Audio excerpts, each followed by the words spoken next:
In this lecture, we're going to look at signals and slots in Qt-Quick. Signals and slots allow you to do communication between different objects. You basically have an object that has a piece of information, and you have another object that is interested in that piece of information. And what Qt allows you to do is to allow to transfer that piece of information between the objects using the signals and slots mechanism. This mechanism is based on the observer design pattern. And in this pattern, you basically have an object listening on a piece of information coming from another object. Okay, so we have a notifier object that has the information to share, and we have a receiver object that is interested in the information. In practice, and specifically in QML, you do the connection using a connection statement, as we're going to see. And when you've done the connection and the notifier sends the signal, the receiver is going to receive the signal and act upon it. And if you want to learn more on this concept, you can visit this link here. But the bulk of it is explained here. You basically have two objects. The sender fires the signal and sends it to be received by interested objects. And the receiver listens in on the signal and does something when the signal is fired. And don't worry if this doesn't make sense yet. We're going to show you exactly how you work with this in QML. Okay, now we want to see how you declare your signal. In here, you see that we have a rectangle object. We have our usual properties, but we have something new here. We have a signal keyword, and then we have something that looks like a function. This is how you declare your signal. We are declaring a signal that is called greet, and it has a parameter.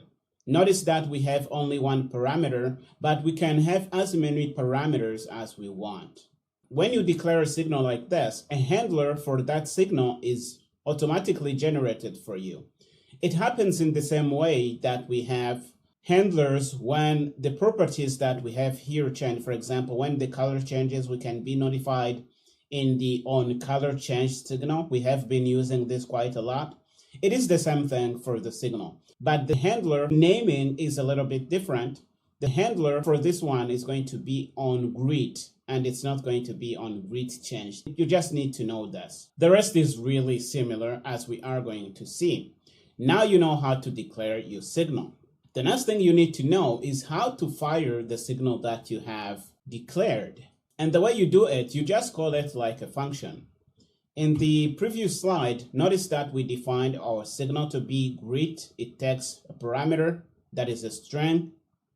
And notice that you have to specify the type of the parameter here. And when we want to fire it, for example, in here, we want to fire it when somebody clicks in this mouse area. We call the greet signal that is in the rectangle that is identified by rectangle ID. And if you go back, you see that our rectangle here is rectangle ID. And this is really all there is to firing your signal. You call it as you call a normal JavaScript function in your QML code. Okay, right now we have declared our signal. We have fired it to send the information. Now we need to connect the receiver so that it knows about the signal and that it can do something when the signal is emitted or is fired. The first thing you need to do is to define a slot.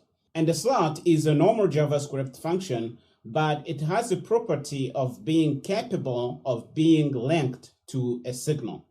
If you look here, we have a normal JavaScript function that is called myGreeting. It takes a parameter called mMessage, and it has a body inside. In JavaScript, every function you define can act as a slot. This is a special behavior in QML, and you need to be aware of it. Every JavaScript function can work as a slot. In other words, you can connect it to a signal. And how do you do the connection? You use this syntax we have here. We are connecting the signal to the slot in the onCompleted method of our component. And the way you do that, you type the name of your signal, you type a dot, and you type connect. And then you type the name of the slot function that you have defined. In our case, our signal is called greet, and our slot is myGreeting here. Notice that we don't pass in parameters here. But when you want to use the parameters in your slot, you just use the parameters name that you used when you defined the function. For example, here, if we want to use the parameter that is passed by the signal, we're going to refer to it using mMessage here. And you see that we did that here in the console log message in our slot. Okay, this is really all you need to know to start working with signals and slots in your QML code. You need to know how to declare your signal, you need to know how to fire it, and you need to know how to connect it to a slot. In the next lecture, we're going to open a Qt Creator project and actually start playing with this. I'll see you there.